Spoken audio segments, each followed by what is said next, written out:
Assalomu alaykum do'stlar.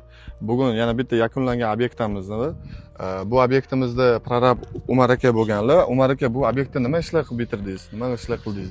Assalomu alaykum do'stlar. Bu obyektimizni ko'rib turganlaringdek gibka cherepitsa yopib berganmiz. Doki mahsulotlari bu. 35 yillik garantiyasi, kачестволari zo'r.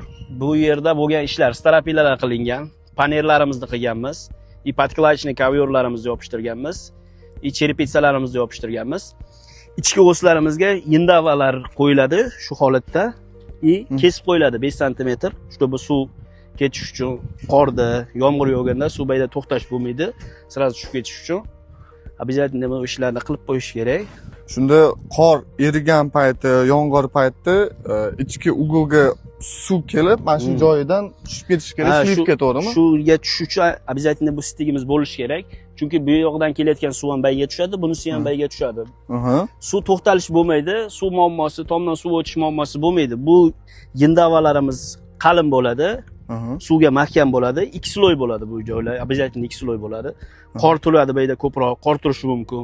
Qor turganda ham suv o'tmaydigan darajada zo'r qilib berganmiz. Agar kimgadir shunaqa xizmatlar kerak bo'ladigan bo'lsa, bizlarga murojaat qilishlaring mumkin. Cho'tki va sifatli qilib beramiz. Qilgan ishlarimizga ham javob beramiz. Xudo xolasa, Doka kompaniyasi zo'r.